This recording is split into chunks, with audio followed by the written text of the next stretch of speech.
Hello, magandang hapon sa inyong lahat. Magandang hapon. So, bago tayo mag-start,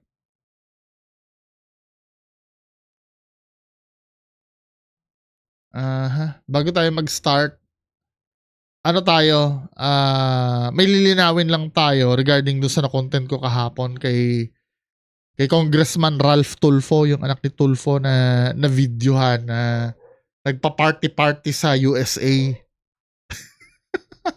Nagpa-party do'n sa USA na inabot daw ng 6 million in peso daw yung nagastos do sa party. Then nagdepensa siya na yun ay ambagan daw nila, 'di ba? At wala daw tax na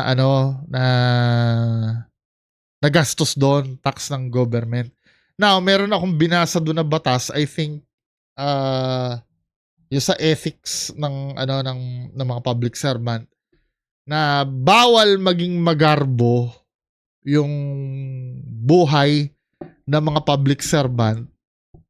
Then dapat ang pamumuhay nila ay naaayon sa lawful income.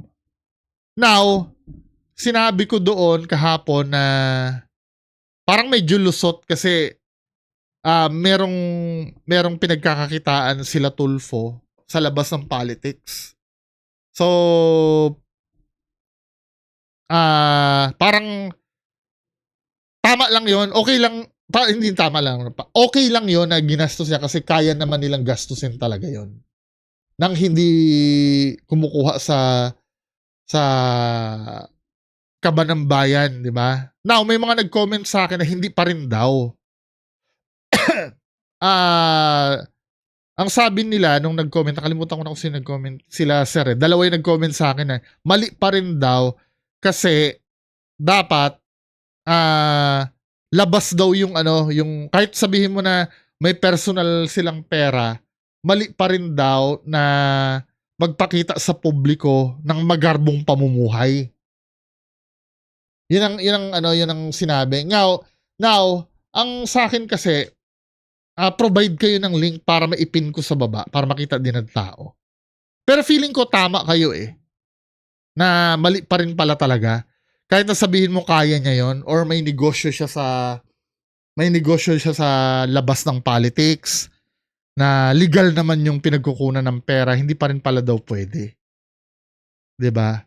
Ngayon yung nag-correct sa akin, pa-provide naman sana ng link kung saan nyo na nakuha yon para pag pinin ko sa baba ng comment section, yun yung kiklikin ng wag nyo ditong wag nyo dito i-comment i-comment nyo doon sa kahapon kong content para doon ko ipipin. Para pag napanood yung vlog ko, ipipin ko doon, hindi pa rin pwede na hindi pa rin siya pwede na maging magarbo kahit na kaya mo.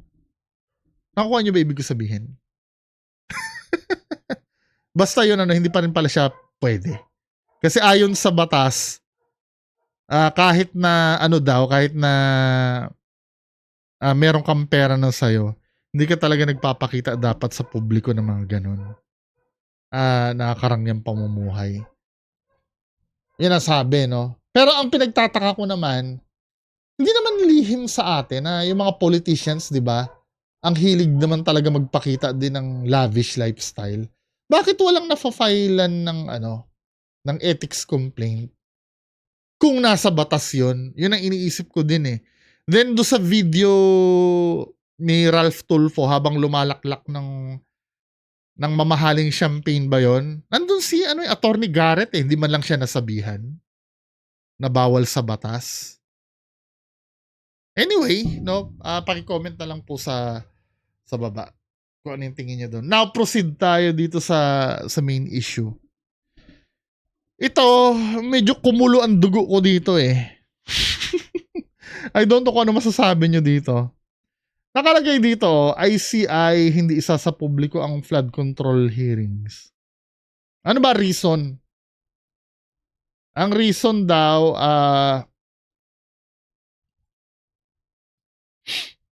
we want the people to trust the ICI. Diba? Kailangan daw nila magtiwala. Sir or ma'am na nandyan, hindi na namin kaya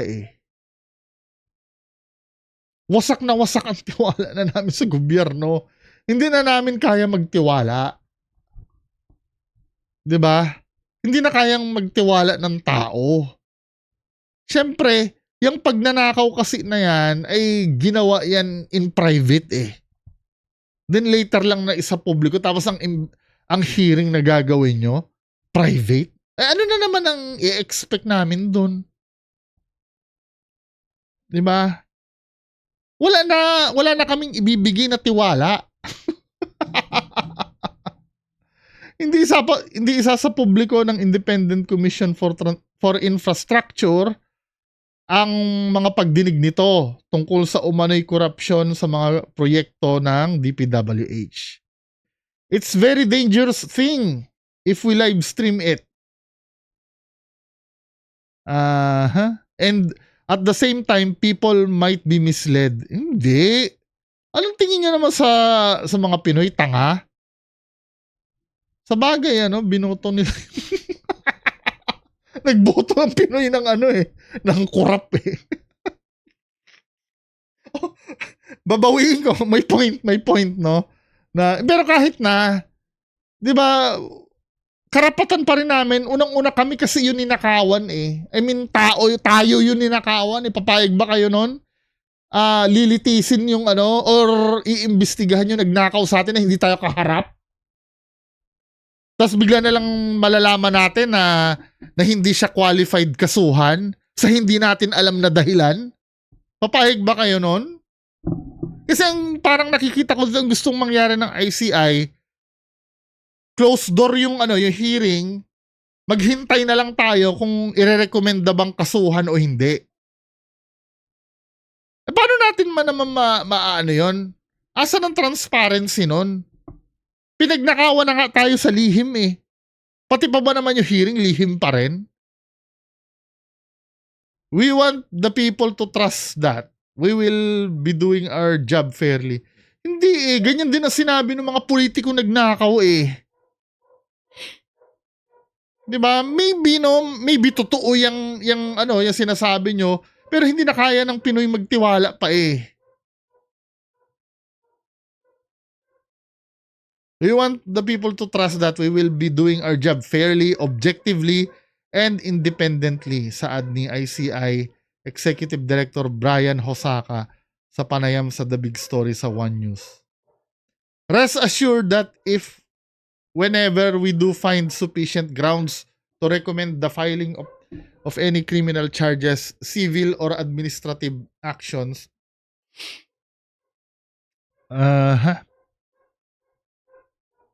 against any individual or group which may be responsible for the anomalies, we will file it with our proper agency.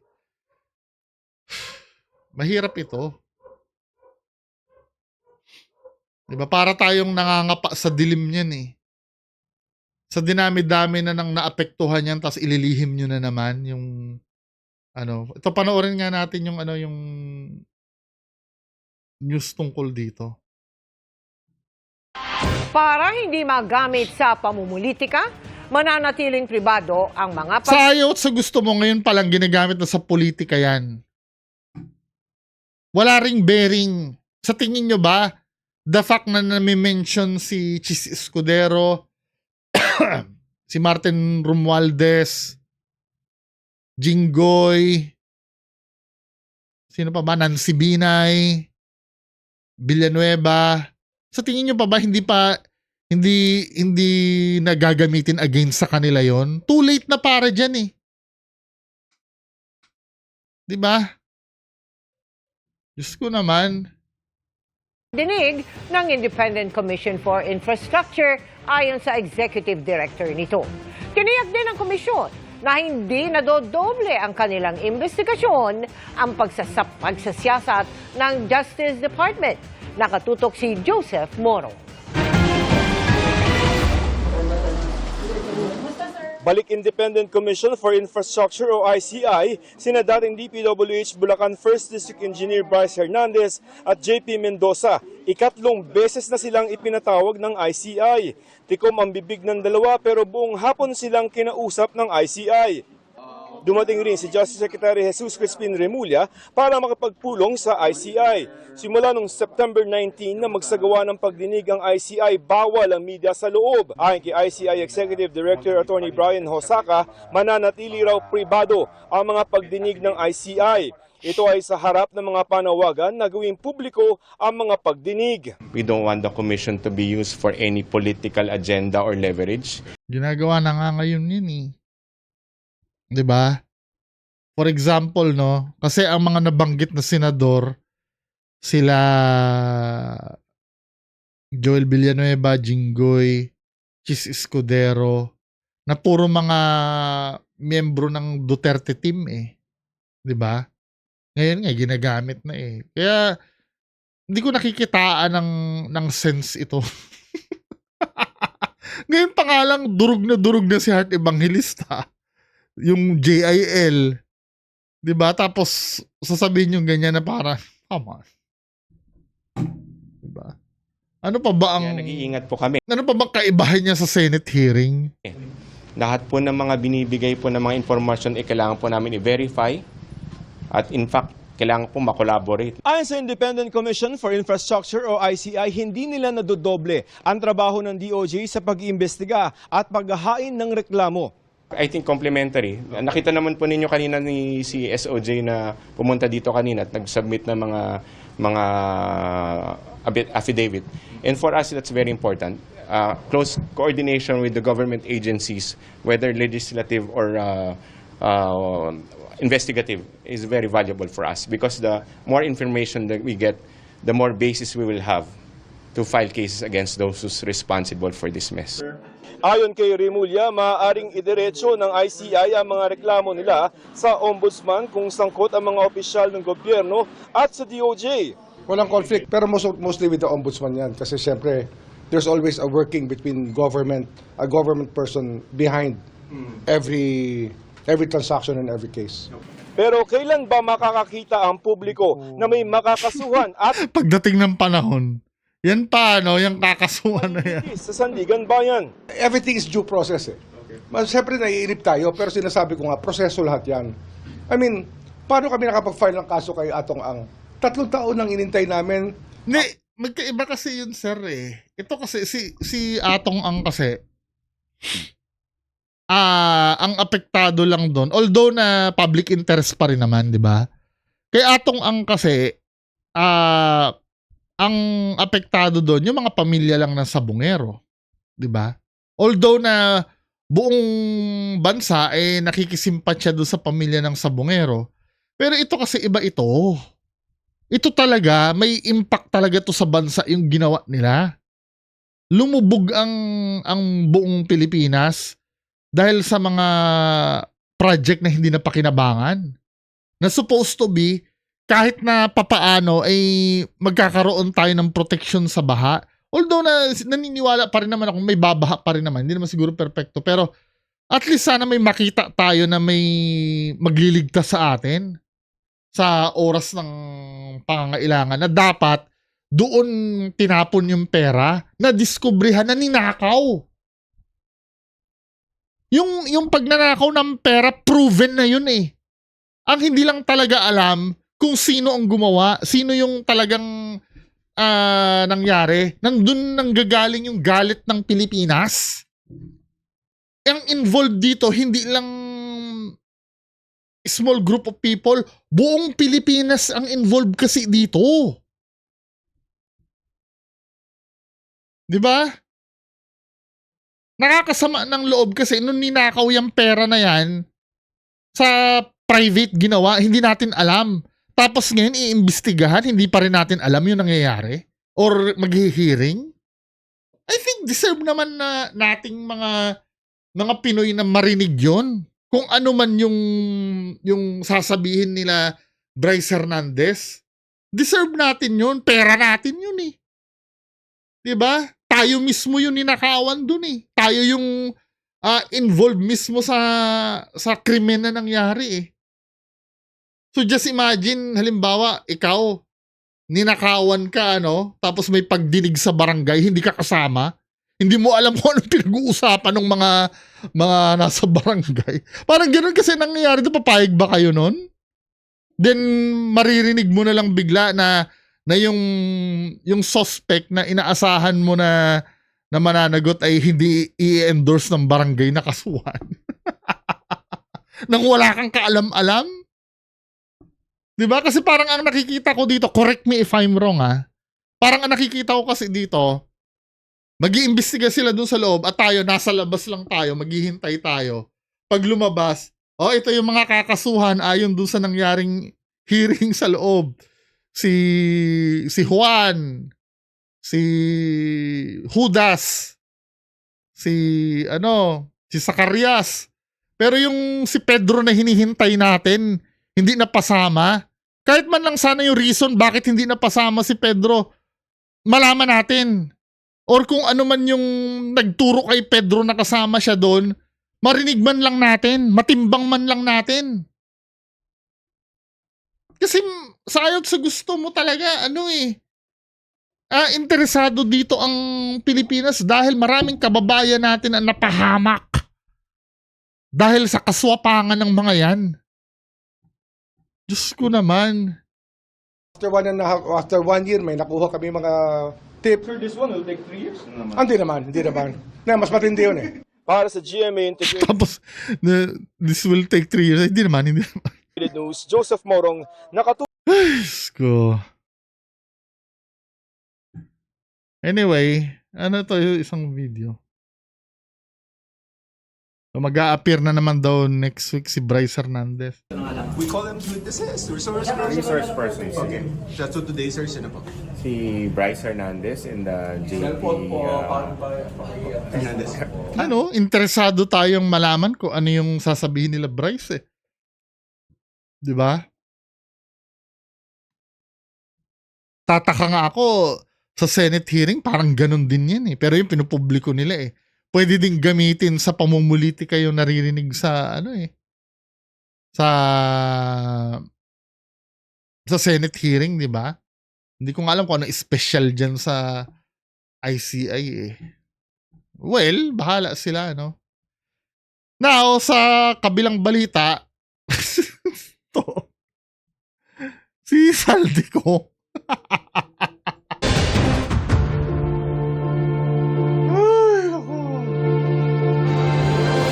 Magandang gabi po, Luzon, Visayas at Mindanao.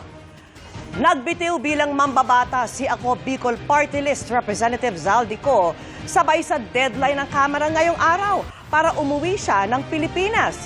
Dahil anya yan sa banta sa kanyang buhay at pamilya. Pero tuloy ang reklamo laban kay Ko sa Kamara kahit pa nag-resign na. Humiling na rin ang DOJ ng Blue Notice mula sa Interpol para matukoy kung nasaan si Ko. Wala na yan. Si Sandra Aguinaldo. Sandra. Feeling ko kaya nag-resign yan para maiwasan lang yung ethics complaint eh. 'Di ba? Sa pagiging kongresista niya. Pero yung kaso nandun pa rin. Para lang mapawalang bisa yung yung pagpapauwi sa kanya agad. 'Di ba? Yun yung dahil deadline ngayon eh. Vicky Emil, nagbitiw na nga bilang congressista itong si Congressman Zaldico pero ayaw na rin Ba't ka pa kasi tumakbo, no? Bibitaw ka rin lang pala.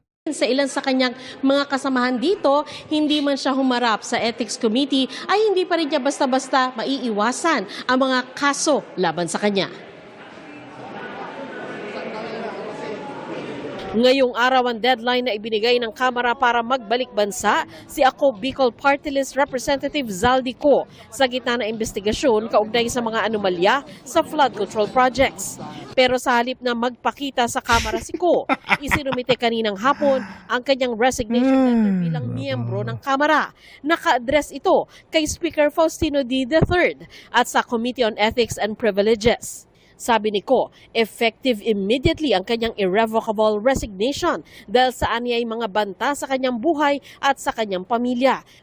As usual, 'di ba?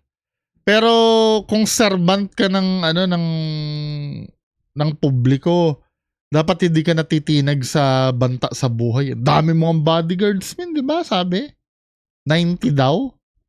Well, questionable yung ano, yung nagsabi nun, ano, yun yata yung witness ni Marcoleta, di ba? Anyway, pero sa dami mong pera, wala ka bang ano, bodyguard na matindi-tindi dyan? Binanggit din niya nga muna yung pagkakait umano ng due process sa kanya. Ang Ako Bicol Party List daw ang pipili ng kanyang magiging kapalit. Ayon kay Ko, ipatatanggal na rin daw niya ang kanyang gamit sa kanyang opisina sa Batasang Pambansa. Matatandaang noong Hulyo pa naka-medical leave si Ko sa gitna ng kontrobersya sa mga flood control projects. Si Ko ang dating chairman ng makapangyarihang House Committee on Appropriations na nagbalangka sa 2025 national budget na nabahira ng issue ng budget insertions. Nagtungo ng Amerika si Ko para magpagamot pero binawi kamakailan ni Speaker D ang kanyang travel authority. Sa pinakahuling impormasyon ay wala na sa Amerika si Ko na sinasabing nasa bansang Spain ngayon. Sa kanyang sulat, sinagot din ni Ko ang ethics complaint na isinampalaban sa kanya ni Representative Toby Tiangco. Anya, walang basihan ng akusasyon ni Tiangco na siya ang mastermind at nagpahintulot ng last-minute insertion at realignment sa 2025 General Appropriations Act o GAA. Lahat daw ng items sa 2025 GAA at bicameral report ay inaprubahan sa plenary sessions at sumunod sa proseso ng Kongreso. Improbable o malabo daw kung hindi man imposible na siya lang mag-isa ang naglagay ng mga naturang insertion. Nako, Walang approval ng Senado at Kamara. Kalaunan, pinirmahan daw feeling ko maraming ikakanta ito eh. Di ba? Pangulong Ferdinand Marcos Jr. na nangangahulugan umanong nasuri ito ng mabuti ng Pangulo. Mainam daw na hintayin na lang ng Ethics Committee ang desisyon ng Supreme Court at Ombudsman sa mga kaso kaugnay nito. Iginiit ni Ko na bumiyahe siya dahil sa dahilang medikal at wala naman daw requirement na magsabit siya ng medical certificate. Hindi rin daw totoo ang paratang ni Tiangco na dinidisplay nila ng kanyang pamilya ang kanilang maggarbong pamumuhay. Nakikita naman sa post ng ano, ng pamangkin mo tsaka yung anak mo, ano ba? Ginagawa na lang tayong tanga eh, no? Ito yung nakikita ko sa mga ano eh, sa mga Pinoy eh. Hindi lang naman DDS, no? Kasi mamaya DDS na naman yung kahit saan, yung para bang sanay na sanay sila na gawin tanga ang Pinoy.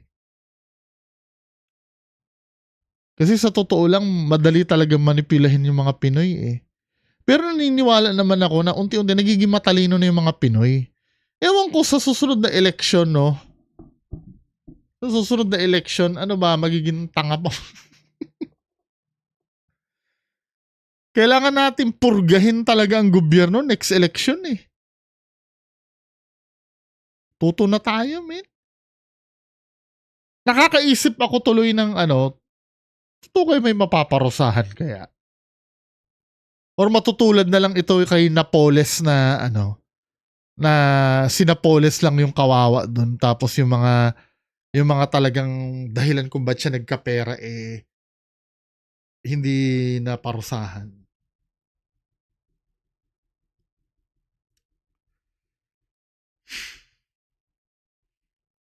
Feeling ko, I don't know Kung may maparusahan man dyan, hindi lahat eh. Ang tanging paraan na lang talaga pag-asa natin, 2028 election. Diba? Wag na tayong magboto ng mga kilalang pangalan.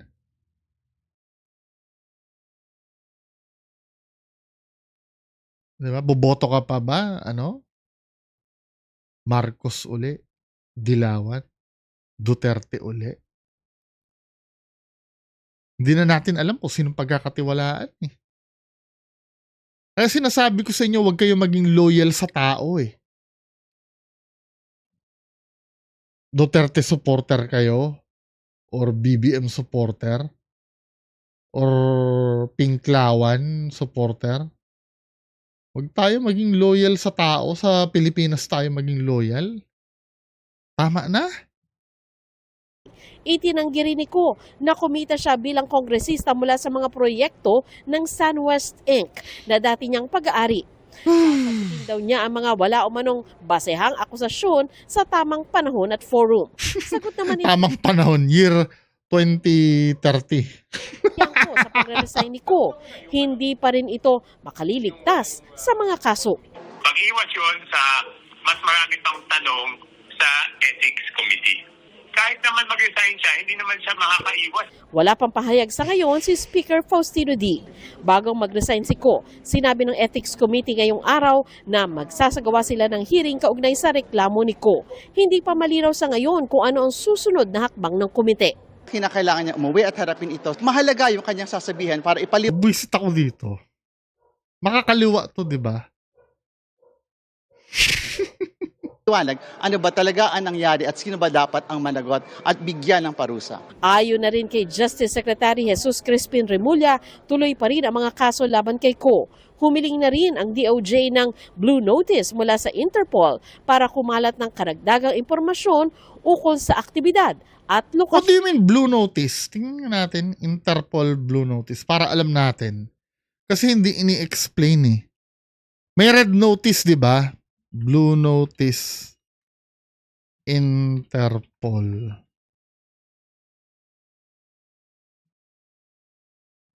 To collect additional information about a person's identity, location, or activities in relation to a criminal investigation. Eh, ang Red Notice, ano? Red Notice. A worldwide alert issued at the request of a member of country to law enforcement agency to locate and arrest. Ito na yung i-arrest na pag Red Notice, no? Ito, information pa lang. Ay, naku, Diyos ko. Pilipinas, Pilipinas. Anong nangyayari sa'yo? ni Ko. I don't expect him to come home. I mean, the way that everything is right now, I don't think he will just go home. Oo, totoo. Hindi, wala ka nang aasahan dyan eh. Diba? Until such time na mapagpasyahan na kasuhan na siya. Yung parang kay Tebes, di ba? Wala ka nang aasahan dyan.